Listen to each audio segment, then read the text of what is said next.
할렐루야. 여러분 반갑습니다. 이 귀한 시간을 허락해 주신 우리 김건수 목사님과 당회 교회 앞에 감사를 드립니다. 우리 교회와 온 성도님들의 가정에 우리 하나님의 크신 은혜와 평강의 축복이 충만하시기를 주님의 이름으로 축원합니다. 저는 이 시간을 빌어서 먼저 좀 특별한 감사의 인사를 좀 드려야 할 것 같습니다.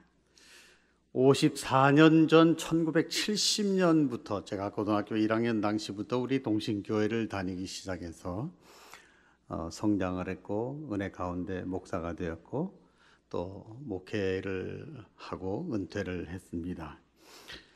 지방에서 목회를 하셨던 부모님 덕에 6남매 3남 3녀 형제 자매들이 다 우리 동신교회에서 신앙생활하면서 자랐고 다 성장해서 각자의 아름다운 삶을 이어가고 있습니다.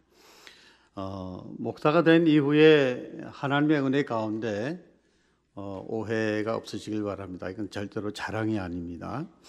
하나님 은혜 가운데 세계교회협의회 장학생으로 추천을 받아서 독일교회 장학금을 받고 공부를 할 수가 있게 됐습니다.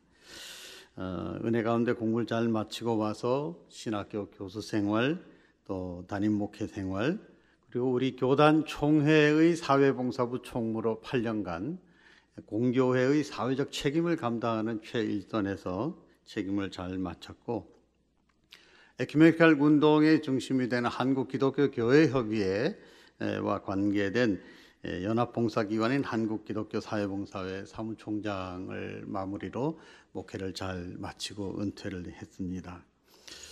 어린 청소년 학창 시절부터 교회 학교를 다니면서 저희들을 귀한 믿음과 사랑으로 가르쳐 주셨던 우리 선생님들이 우리 교회의 원로 장로님들로, 은퇴 장로님들로, 또 선배님들과 또 친구들과 후배님들이 함께 아름다운 믿음의 공동체를 계속 이어갈 수 있는 믿음의 생활을 우리 동신교회 믿음의 공동체에서 함께 하고 있는 것 얼마나 감사한지 모르겠습니다. 그래서 모든 분들께 다시 한번 진심으로 감사 인사를 드리고 싶습니다. 우리가 살고 있는 이 시대는 이른바 위기의 시대라고 이야기를 합니다. 경제적으로 고물가, 고금리, 저임금으로 생활이 어려운 사람들이 많습니다. 정치, 외교, 군사적으로 갈등과 혼란이 상당합니다. 신앙적인 면에서도 신앙 양심을 지키고 말씀대로 순종해서 살기를 원하지만 그렇게 살기가 만만치가 않습니다. 왜냐하면 세상이 너무나 악하고 험하기 때문에 그렇습니다. 세상은 적자 생존 경쟁이 치열한 서바이벌 세상이 되었습니다. 하나님의 뜻은 거룩하고 선하고 의롭고 하나님이 기뻐하시는 온전한 뜻대로 우리가 순종해서 살기를 원하지만 마음대로 그렇게 되지를 않습니다. 기도할 때마다 사도 바울처럼 마음은 원이로 돼 육신이 약하여 변명조에 핑계를 대면서 말씀대로 살지 못하고 있는 연약하고 무능하고 게으른 우리의 자신을 반복적으로 회개하면서 살아가는 저 자신이기도 합니다. 영적으로 성숙한 믿음의 삶을 살기를 누구나 다 원하지만 실제로 이 시대를 지배하고 있는 것은 물질주의, 만모니즘, 황금 만능 시대에 살고 있기 때문에 하나님을 경외하며 찬양하며 경배하며 말씀대로 살기보다는 물질의 영향을 더 많이 받고 사는 우리가 아닌가 생각을 해봅니다. 기본적으로 고령 사회에 접어들었고 저출생 문제로 인구 감소 문제가 심각하지만 인구 감소 현장이 심각한 사실이기도 하지만 우리 한국의 교회들이 얼마나 많은 어려움을 겪고 있는지 교인 감소 현상이 두드러지고 있습니다. 우리 교단 같은 경우에는 1년에 약 5만 명 내지 10만 명 가량의 교인 숫자가 줄어들고 있습니다. 전도가 쉽지 않습니다.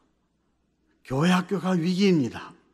아예 교회 학교를 운영하지 못하는 교회 숫자가 너무나 많습니다. 절반 이상이나 됩니다. 신앙은 가지고 있으면서도 계속해서 교회 출석을 하지 않고 거부하고 있는 가나안 교인, 이른바 가나안, 거꾸로 하면 안 나가, 신앙은 가지고 있는데 교회에 실망을 해서 교회를 안 나오는 교인들이 200만 명이 넘은 지가 벌써 오래되었습니다. 우리 한국교회는 더군다나 개교회주의가 심하지 않습니까? 전체 교단 내에 우리 교단에 한 9천여 개 되는 교회 중에서 60% 이상이 미자립 교회입니다. 방금도 우리가 사도신경을 고백했지만 이 사도신경 안에는 우리는 거룩한 공교회를 믿는다고 고백하지만 공교회의 공공성과 공적인 책임을 감당하는 신앙에 있어서는 무책임하고 소홀한 점이 너무나 많습니다. 그래서 교회의 위기의 문제는 교인 감소나 헌금 액수의 감소가 본질이 아닙니다. 교회의 정체성의 위기, 신앙 정체성의 위기, 신학의 위기가 되고 있는 것입니다.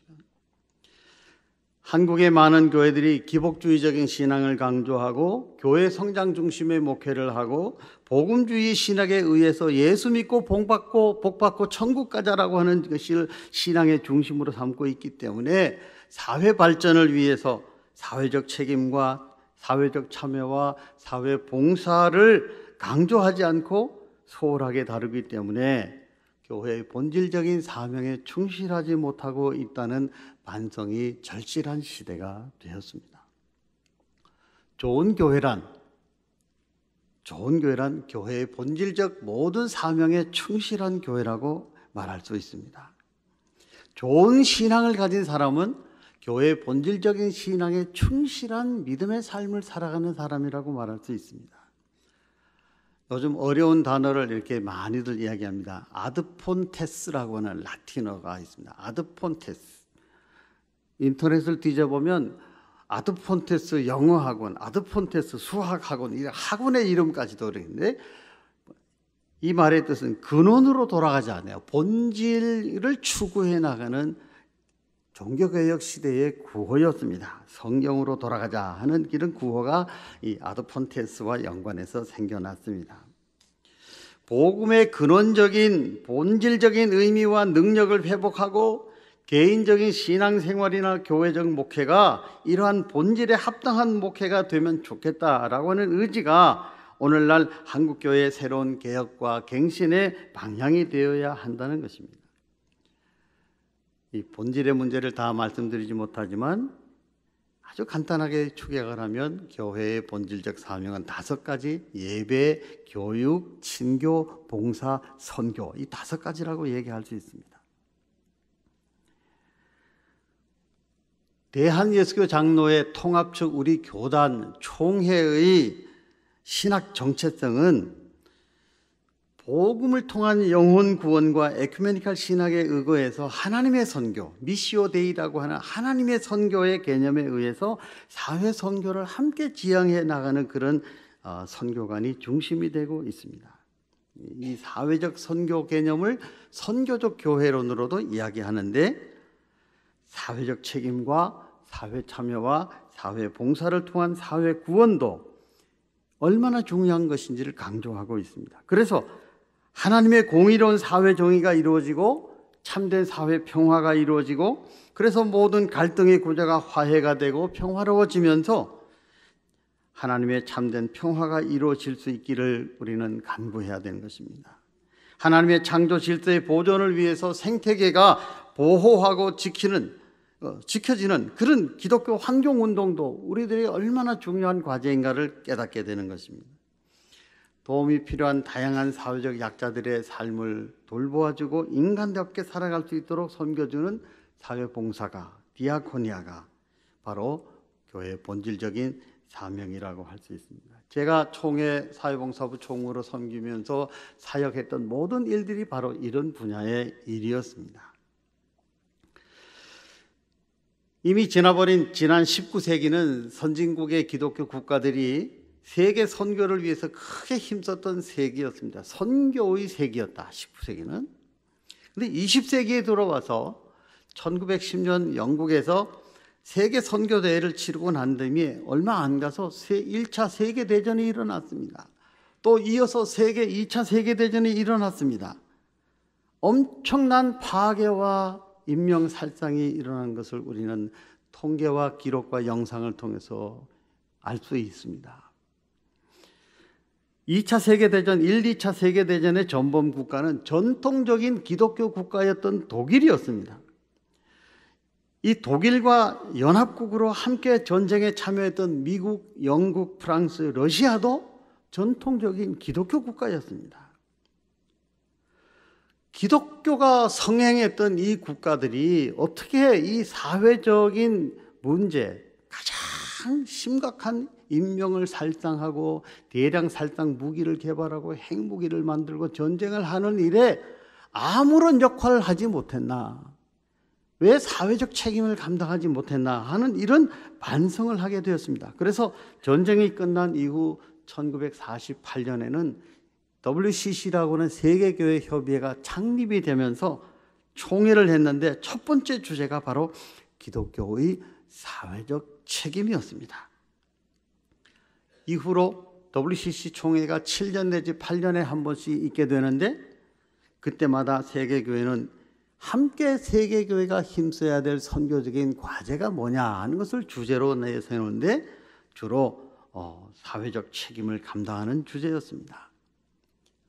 1983년 캐나다 밴쿠버에서 있었던 총회에서는 사회정의, 사회평화, 창조 질서의 보존이라고 하는 뜻 JPIC, Justice, Peace, Integrity of Creation, 이렇게 JPIC가 세계교회가 함께 힘써야 될, 그리고 기도해야 될, 노력해야 될 굉장히 중요한 과제다라고 하는 것을 이야기하고 있고, 그 이후에 계속해서 환경운동이라든지 이런 것도 이런 차원에서 세계교회가 힘쓰고 있다는 것을 말씀드릴 수 있습니다.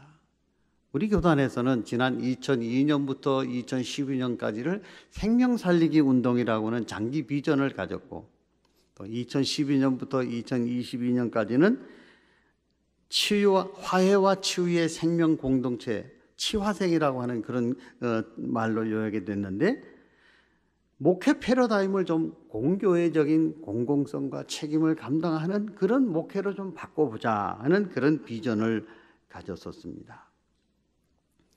우리 총회는 1992년 77회 총회 때부터 매년 6월 첫째 주일을 총회 환경주일로 지켜오고 있습니다.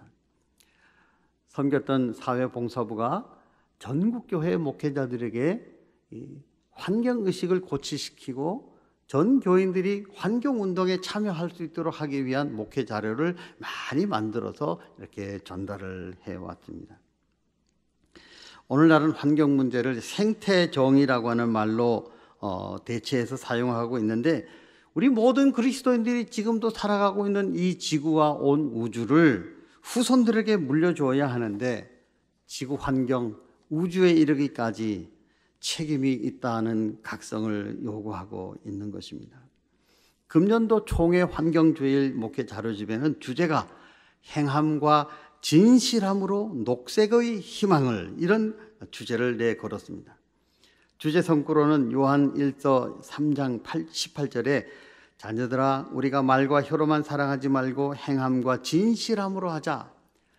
이웃과 이웃 사이, 사람과 사람 사이에 진실된 사랑으로 섬기자라고 하는 디아코니아 사회봉사적인 그 의미의 말씀을 생태 환경에 우리가 그리스도의 사랑으로 섬겨줘야 한다는 것으로 연결시키고 있는 것입니다. 우리 모두는 우리가 믿는 하나님께서 온 우주 만물을 말씀으로 창조하신 창조주 하나님인 것을 믿습니다. 사도신경이 제일 먼저 나오는 고백입니다. 그런데 하나님께서는 말씀의 능력으로 창조하신 모든 세계에 우리 사람들로 하여금 그 창조 세계를 잘 돌보고 가꾸라고 하는 청지기적인 사명을 주셨습니다. 창세기 1장 28절에 하나님이 그들에게 복을 주시며 하나님이 그들에게 이르시되 생육하고 번성하여 땅에 충만하라, 땅을 정복하라, 바다의 물고기와 하늘의 새와 땅에 움직이는 모든 생물을 다스리라고 축복의 말씀을 주셨습니다. 그런데 사람들이 이 축복의 말씀을 오해했다는 것입니다. 특별히 땅을 정복하라는 말씀은 이 정복한다는 단어를 가바시라고 하는데 발로 밟다, 복종케 한다 이런 뜻인데, 땅을 내 마음대로 내 욕심을 채우기 위한 마음대로 행해도 좋다는 것이 아니라 하나님의 선한 목적을 좇아서 땅속에 있는 모든 다양한 자원들을 개발해서 유용하게 이용하라고 하는 문화적인 명령으로 이해해야 한다는 것입니다. 불과 200년 전까지만 해도 이 세상에는 환경 문제가 그렇게 중요한 문제가 되지 않았습니다. 조금씩의 문제가 생겨도 하나님의 이 피조 세계가 가지고 있는 자연 복원력으로 얼마든지 회복이 되었기 때문에 그렇습니다. 그런데 산업혁명이 일어나면서부터 대량 생산과 대량 소비 문화가 우리의 삶의 중심이 되었습니다. 전기로 또 여러 가지 화석연료로 에너지를 만들어서 많은 물건들을 대량으로 생산해내고 대량으로 소비하는 시대가 되어다 보니 이산화탄소를 대량으로 만들어내게 되었습니다. 오늘날 우리가 현대 문명의 이 길을 이용해서 편리하게 살아가고 있는 것은 17세기, 18세기 이후에 계몽주의와 합리주의와 또 이런 이성의 발달로 현대주의가 발달하면서 기계 문명이 발달하게 되고 인간 삶에 필요한 물건들이 만들어지기 시작하고, 오늘날은 4차 산업혁명, 디지털 혁명이 일어나고 생성형 AI 시대가 오고 앞으로는 어떻게 더 발전하게 될지 감히 두렵기도 한 그런 시대가 되었습니다. 환경 문제에 있어서 가장 심각한 문제는 우리가 살고 있는 이 지구 환경에 이산화탄소 배출량이 너무나 지나치게 많이 발생했기 때문에 기후 온도가 자꾸만 높아져 간다는 것입니다. 그런 이야기를 여러분들도 많이 들으셨고 오늘날 뉴스에서도 자주 언급을 합니다. 이상 기후가 불규칙적으로 생겨납니다.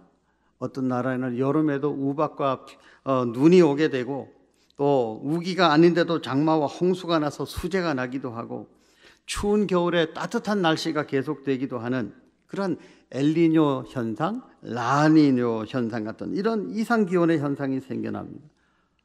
우리나라도 벌써 한여름철이 된 것처럼 연일 30도 이상의 고온이 발생해서 많은 사람들이 어려움을 겪고 있습니다. 뿐만 아니라 대형 재난재해 사고가 갈수록 빈번하게 발생하고 더 피해도 심각해져 갑니다. 제가 총회를 하면서 국제적인 재난재해 사고 현장에 많이 다녀보았습니다. 지진, 사이클론, 쓰나미, 화산 폭발, 홍수와 장마, 산불과 폭설, 지진과 또 전쟁과 기근, 재난, 북한에도 식량 구호도 하고 여러 가지 많이 했습니다. 그런데 심각한 자연재해와 생태계 파괴와 이상기후로 생겨나는 문제가 어느 나라만의 문제가 아니고 전 세계의 문제가 되고 있다는 것입니다. 그런데 실상 심각한 문제는 잘 사는 나라들과 잘 사는 사람들은 전혀 심각하지는 않습니다. 고민이 없습니다. 아무리 자연재해가 발생해도 덥거나 추워도 얼마든지 튼튼하고 안전한 고급 주택에 살면서 재해 피해를 전혀 입지 않고 잘 먹고 잘 자고 잘 살 수 있기 때문에 그들의 소비 문화는 전혀 변하지 않는다는 것입니다. 도리어 잘 못 사는 가난한 나라의 사람들과 선진국에서도 양극화 현상으로 인해서 가난하게 살아가는 빈곤 가정들이 그 고통을 고스란히 당하면서 고통을 당하고 신음을 하며 살아가고 있다는 점에 대해서 우리도 한번 심각한 고민을 해볼 수가 있는 필요가 있습니다. 오늘 본문 로마서 8장 조금 뒤에까지 26절까지 보면 세 가지의 탄식이 나옵니다. 첫째는 22절에 피조물의 탄식입니다. 두 번째는 23절에 우리 인간의 탄식입니다. 세 번째는 26절에 성령의 탄식입니다. 하나님께서 창조하신 모든 피조 세계에는 그 피조 세계 자체 내에 창조주 하나님이 계신다 하는 하나님의 존재, 하나님의 영광을 나타내는 자연 계시라고 신학적으로 표현하는 자연 계시의 의미가 다 표현, 돌 하나, 풀 하나에도 하나님의 존재와 영광을 드러내는 그 의미가 있습니다. 그러나 그 피조 세계의 물질 속에는 영적인 존재는 있질 않습니다. 범신론적인 신앙에서 정령을 숭배하는 그런 힌두교 같은 종교에는 한 나무 한 그루 그루마다 그 나무를 지배하는 신이 있다고 생각을 해서 제사를 지냅니다. 실제로 인도네시아 발리섬 같은 데 가보니까 어느 축제 기간에 나무마다 천으로 나무를 감싸고 단을 만들어 놓고 향불을 피우고 제사를 지내는 모습을 보았습니다. 모든 물질에는 하나님의 창조 질서로 만들어졌지만 또 그 질서에 따라서 식물이나 동물이나 생명이 없는 물질, 흙, 돌까지도 어느 것 하나 저절로 생겨난 것이 없다는 것입니다. 요한복음 1장 1절에서 3절까지 말씀에 보면 태초에 말씀이 계시니라. 이 말씀이 하나님과 함께 계셨으니 이 말씀은 곧 하나님이시니라. 그가 태초에 하나님과 함께 계셨고 만물이 그로 말미암아 지은 바 되었으니 지은 것이 하나도 그가 없이는 된 것이 없느니라. 예수 그리스도께서 특별한 계시로 사람의 모양으로 태어나셨기 망정이지만 창조 이전부터 전지전능하시고 무소부재하시고 영원부터 영원까지 살아계시는 삼위일체 하나님 중에 한 분이 바로 예수님, 하나님 아버지 성령 없이는 어느 것 하나도 생겨난 것이 없다는 고백입니다. 사도 요한은 요한복음을 쓰면서 로고스라고 하는 우주의 기원과 같이 여기는 그 당시 사람들의 잘 이해할 수 있는 단어로 표현을 했는데 오늘날 우리는 말씀으로 번역을 했습니다. 하나님께서 생명 있는 모든 동식물뿐만 아니라 생명 없는 무생물까지도 진화에 의해서 생겨난 것이 아니라 하나님의 창조의 역사와 능력과 은혜 가운데 생겨났다는 것을 우리가 믿어야 한다는 것을 말씀하고 있습니다. 그래서 우리가 경치가 좋은 곳에 가서 보면 참 아름다워라 주님의 세계는 이런 찬송이 저절로 나오지 않습니까? 자연 계시가 분명히 하나님의 존재와 능력을 나타내는 계시의 한 방편이기는 하지만 우리 인간이 영적으로 타락했기 때문에 그 자연의 피조물을 보고서 하나님을 만나지 못하고 하나님을 느끼지 못하고 사는 것입니다. 그래서 예수님께서 특별한 계시로 이 세상에 사람의 모습으로 오신 것입니다. 나를 본 자는 하나님 아버지를 본 자요, 나를 믿는 자는 내 아버지 하나님을 믿는 자다라고 말씀하셨습니다. 이 피조 세계가 병들고 신음하며 탄식하고 있습니다. 고통을 느끼고 있습니다. 왜냐하면 창조 질서가 보존되지 않고 깨어지고 망가졌기 때문에 그렇습니다. 자연 생태계가 가지고 있는 스스로 가지고 있는 회복의 능력과 질서가 유지되지 못하기 때문에 이제 우리가 하나님의 아들 자녀로 이것을 복원시켜야 할 책임이 있다는 것을 말씀하고 있는 것입니다. 두 번째 탄식은 인간의 탄식입니다. 예수 그리스도를 구주로 영접하여 믿음으로 의롭다함을 받은 구원받은 우리 성도들이 탄식한다는 것입니다. 이 말씀은 성령의 처음 익은 열매로 표시되는 그리스도로 말미암아 믿음으로 의롭다함을 받는 죄 없다고 여겨주시는 구원을 받았지만 아직도 몸의 구원이 온전히 이루어지지 않았기 때문에 영적으로 구원을 받았어도 온전한 구원이 아니기 때문에 여전히 죄를 반복해서 짓기도 하고 좌절도 하고 타락도 하고 온전한 성숙된 믿음의 수준에 이르지 못하는 우리의 모습인 것입니다. 영원한 생명을 아직까지 받지 못했기 때문에 천국에 들어가지 않았기 때문에 이 세상에서 유혹을 받고 같은 죄를 반복해서 짓기도 하는 것입니다. 그래서 몸의 속량을 기다리는 이 세상에서의 삶은 계속해서 거룩한 삶을 살아가기 위한 성화의 노력이 우리들에게 요구된다는 것입니다. 그래서 거룩하고 선하고 의로운 삶을 위한 믿음의 정진이 우리들에게 날마다 요청되고 있습니다. 세 번째 단식은 성령 하나님의 단식입니다. 이 말씀은 믿음을 가지고 있는 우리 그리스도인들의 얼마나 큰 위로와 소망과 힘이 되는지 모릅니다. 이와 같이 성령도 우리의 연약함을 도우시나니 우리는 마땅히 기도할 바를 알지 못하나 오직 성령이 말할 수 없는 탄식으로 우리를 위하여 간구하시느니라. 우리는 연약한 존재이기 때문에 믿음으로 살고 기도 생활을 해도 어려운 일이 생길 때 어떻게 기도해야 할 바를 알지 못하고 낙심할 때가 너무나 많습니다. 이때 성령 하나님께서는 우리에게 가르쳐 주시고 생각나게 하시고 지혜롭게 하시고 힘을 주시는 보혜사 성령 하나님으로 우리의 가까이 와 계시는 것입니다. 탄식한다는 말이 무슨 뜻이겠습니까? 뭔가 바라는 것이 있는데 제대로 되지 않았을 때 안타까워하고 아쉬워하는 마음의 상태인데, 그래서 잘 되기를 바라고 만족스럽게 되기를 간절히 바라는 마음이라고 생각합니다. 이번에 전해진 우리 총회 환경주일에 나타나 있는 총회장 목사님의 목회 서신에는 온 우리 교단의 성도님들에게 4가지를 당부하고 있습니다. 첫째로, 그리스도인은 파괴된 세상을 향해 비통한 마음을 가지고 예언자적 역할을 감당해야 합니다. 둘째로, 그리스도인은 기후 위기 시대에 예수를 따른다는 것이 무엇인지 고민하며 올바른 제자의 삶을 살아가야 합니다. 셋째로, 그리스도인은 기후 위기 시대의 불의에 맞서서 기후 위기의 원인을 해결하기 위해 행동해야 합니다. 넷째로, 그리스도인은 행함과 진실함으로 창조 세계의 희망이 되어야 합니다. 이렇게 4가지로 요약된 권면의 말씀이 담겨져 있습니다.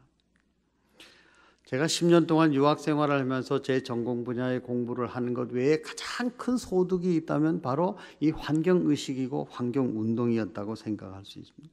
벌써 30-40년 전부터 독일 백성들은 이 환경의식이 얼마나 높은지, 기후위기와 생태계의 문제에 대해서 의식이 높았고 전 국민들이 교육을 통해서 훈련을 받고 어린 아이들로부터 노인에 이르기까지 정말 친환경적인 삶을 살려고 애쓰는 모습을 많이 보았습니다.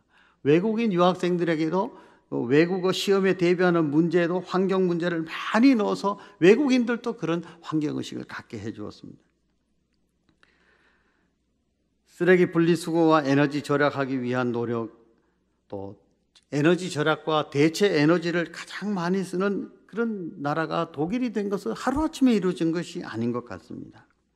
원자력 발전소를 더 이상 짓지 않고도 태양광이나 풍력이나 다른 대체 에너지로 생활이 유지가 된다고 생각을 하고 있는데, 최근 들어서 우크라이나 전쟁으로 인해서 에너지 위기가 생기니까 다시 원자력 발전을 이용해야 된다는 움직임도 있다는 소식이 들려오고 있습니다. 제가 강남에서 목회를 할 때 그 교회에서는 매월 첫째 주일을 나눔의 주일로 정해서 많은 성도님들이 재활용이 가능한 모든 물품을 가지고 와서 수집을 했습니다. 헌옷을 모아서 녹색 가게에서 수리해서 가난한 가정이 필요한 대로 싸게 사서 입을 수 있도록 하고, 폐식용유도 모아서 비누를 만들고, 또 기독교 환경운동연대에서 훈련시키는 환경통신 강좌를 통해서 공부한 재직들이 재직회 내 환경 봉사부를 만들어서 다양한 봉사를 하고, 교회학교 주말 문화교실에는 주일학교 아이들이 1년에 5-6차례 이상 생태학습, 야외학습을 지역 주민들과 함께 갈 수 있는 생태교육도 할 수가 있었습니다. 아주 좋은 친구 목사님이 계십니다. 학부 시절에는 철학과에서 공부를 같이 했고 신학교에서 몇 년 후배가 됐는데, 지금 이제 곧 은퇴를 앞두고 있는 친구입니다. 분당 옆에 고기동이라고 하는 전원 마을이 있는데, 이 고기교회라고 하는 교회에서 목회를 하는 친구입니다. 교회 부지가 약 한 3,000평 정도 되는 굉장히 넓은 땅에 교회를 지었는데, 예배당은 한 70평 정도 되는 시골 초등학교 교실만한 조그만한 교실에서 의자도 하나도 없이 방석에 무릎 꿇고 앉아서 기도하는 그런 영성의 교회입니다. 친환경 유기농 농사를 지을 수 있는 논과 밭이 있고 습지가 있어서 여러 교회, 교회학교 아이들이 와서 야외 학습 프로그램을 합니다. 헌옷을 수리해서 판매하는 녹색 가게가 있고, 폐식용유를 모아서 재생에너지를 만들어서 직접 농사짓는 경운기의 에너지로 사용을 합니다. 어린이 도서관에 약 10년 전만 해도 2만 권의 책이 소장되어 있어서 지역 주민들이 와서 아이들과 함께 책을 빌려가고 읽습니다. 목공소를 차려서 담임 목사가 목공 교관이 돼서 지역 주민들에게 목공을 가르칩니다. 제가 그 친구로부터 들은 아주 감동적인 이야기는 하나님의 창조 질서의 영성은 오차 제로다 하는 말이었어요. 목공의 영성도 그런 창조의 영성을 담아야 된다. 직각 90도 대패질을 하거나 못을 박아도 오차가 0.001mm라도 차이가 나면 어디에선가 삐뚤어지게 되고 무너진다는 거예요. 감동적이었습니다.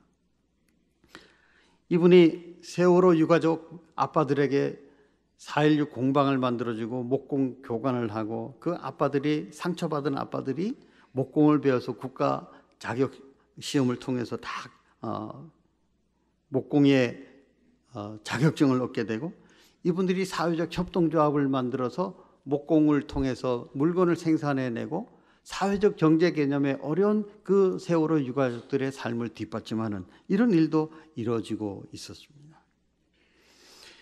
한국기독교교회협의회 생태정의위원회는 이 기독교 환경운동와 운동연대와 협력해서 개교회에서 환경운동을 열심히 해나가는 교회들에게 녹색교회 시상식을 했는데 며칠 전에 있었습니다.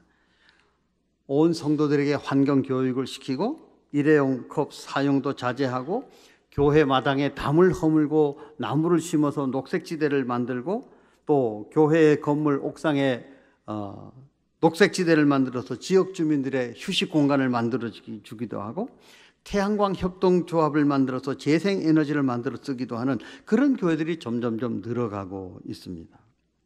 기독교 윤리실천운동본부인 기윤실에서도 매년마다 좋은 교회 시상식을 하는데, 특별히 환경운동에 앞선 교회들에게 환경운동 좋은 교회 상 팻말을 붙여서 교회 정문에다가 붙여서 지역 주민들이 보고, 이 교회는 환경운동을 열심히 하는 교회다라고 상을 받았구나. 교회에 대한 좋은 이미지가 달라지는 것입니다.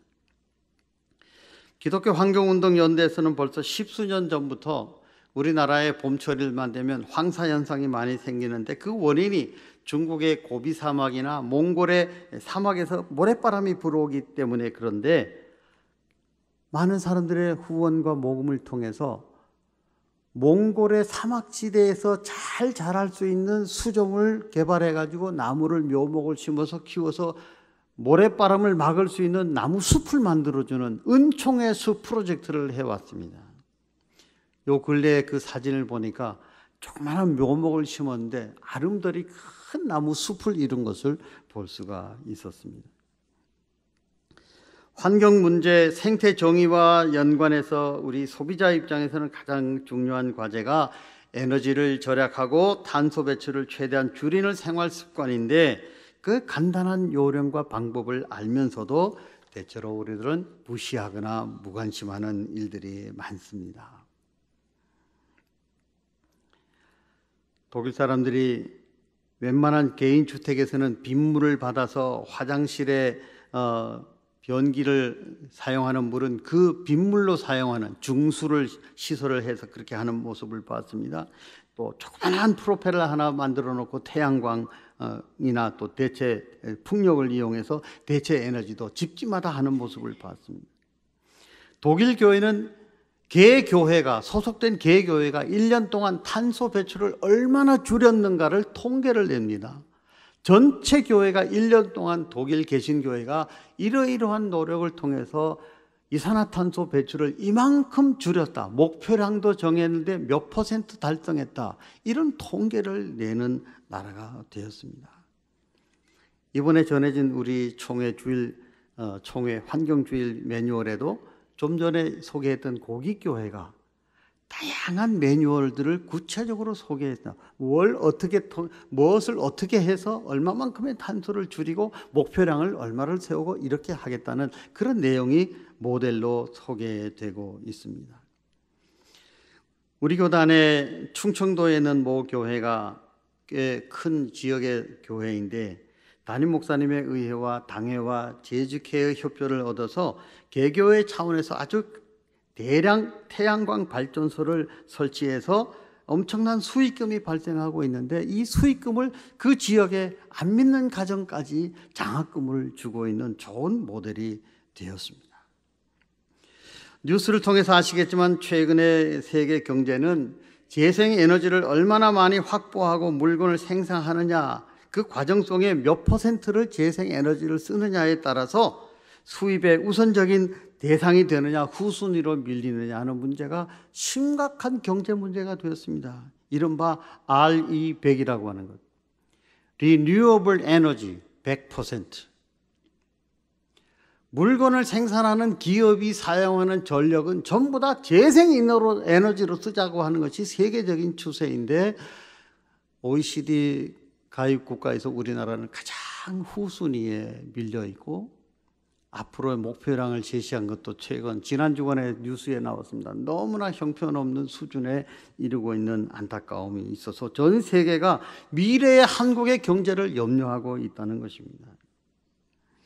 의식 있는 분들은 쓰레기를 최대한 줄이기 위한 운동에 참여하는 이른바 제로 웨이스트 운동도 하고 있고, 많은 사람들이 노력하고 있기도 합니다. 결론적으로 창조 질서의 보존을 위한 생태 정의의 실현은 우리 모든 그리스도인들이 시대적 사명과 책임이라는 것을 깨달아야 합니다. 모든 삶의 형편과 환경 속에서 이를 실현하기 위한 믿음의 결단과 각오로 꾸준한 행함이 있는 믿음이 필요하다고 생각이 되었습니다. 앞서 말씀드렸습니다마는 오늘 이번 총회 환경주일의 목회 자료에 의하면 생태신학을 전공하신 교수님들 통해서 제공된 결론은 환경오염과 문제로 신임하고 있는 이 자연에 대해서 우리 선한 이웃으로 자연 생태 환경을 섬겨야 한다는 것이었습니다. 하나님을 사랑하는 자는 그 사랑으로 사랑이 필요한 이웃을 섬겨야 되는 것인데, 바로 그리스도의 사랑으로 이 자연 환경에 대한 섬김이 필요하다는 것을 말씀하고 있습니다. 본문 19절에 피조물이 고대하는 바는 하나님의 아들들이 나타난 것이니라고 말씀했습니다. 오늘날 하나님의 피조세계가 병들고 오염되고 파괴되어 탄식하고 있는 이때에 하나님 창조세계의 청지기로 부름받은 사명받은 하나님의 자녀된 우리 모든 그리스도인들이 창조 질서의 보존과 청지기적 사명을 감당하는 것이 이 시대 그리스도인의 책임 윤리라고 말씀드릴 수가 있습니다. 우리 동신교회 믿음의 공동체도 주님께서 이 땅에 오신 목적이 양들로 생명을 얻고 더욱 그 생명을 풍성하게 하기 위해서 오셨다고 하신 것처럼 생태계의 생명을 더욱 풍성하기 위해서 선한 이웃이 되어줘야 한다는 사명과 책임을 잘 감당할 수 있게 되기를 주님의 이름으로 축원합니다. 제시되고 있는 우리 공동 기도문을 함께 읽으면서 기도하겠습니다. 살아계신 우리 하나님 아버지, 이기적인 욕망에 사로잡혀 살아온 우리를 용서하여 주시옵소서. 창조주 하나님의 창조 질서에 위배되는 삶을 살아오면서 창조 질서의 보존을 위한 노력에 무관심하고 소홀했음을 고백합니다. 우리의 편리와 만족을 위하여 지나치게 에너지를 낭비하며 엄청난 쓰레기를 양산하는 일에 적극적으로 살아왔음도 고백합니다. 오늘날 지구의 온도가 높아져서 기후위기 현상이 생겨나고 가난한 나라의 백성들이 선진국 국민들의 소비적이고 향락적인 생활 습관 때문에 도리어 재난재해로 생명을 잃거나 엄청난 피해를 보고 있는 것도 우리들의 책임이 있음을 각성케 하옵소서. 사랑하는 하나님, 기후위기로 고통받는 모든 이들을 위해 기도합니다. 그들이 겪고 있는 어려움에도 불구하고 희망을 간직하게 하소서. 살아계신 하나님, 하나님은 우주에 함께 계시며 친히 창조하신 가장 작은 피조물 가운데도 계시오니 존재하는 모든 것을 주님의 다정함으로 감싸 주소서. 창조자이신 하나님, 모든 피조물들이 우리들에게 하나님에 대해서 이야기하는 이 우주의 아름다움 안에서 주님을 바라볼 수 있도록 가르쳐 주시옵소서. 창조자 하나님, 우리 안에 찬양과 감사의 마음을 일깨워 주시고 존재하는 모든 것과 우리가 긴밀히 결합됨을 느낄 수 있는 은총을 허락하여 주시옵소서. 사랑하는 하나님, 지구를 돌보기 위한 결심을 하거나 새로운 사역을 하고 있는 모든 이들을 주님께 맡깁니다. 창조자 하나님, 주님은 언제나 우리와 함께 계십니다. 정의와 사랑과 평화를 위해 힘쓰는 모든 성도들에게 은혜를 더하여 주시기를 원합니다. 여기 모인 우리 모두에게 생명의 풍성함과 새로운 힘과 용기를 주시기를 예수님의 이름으로 기도드립니다. 아멘.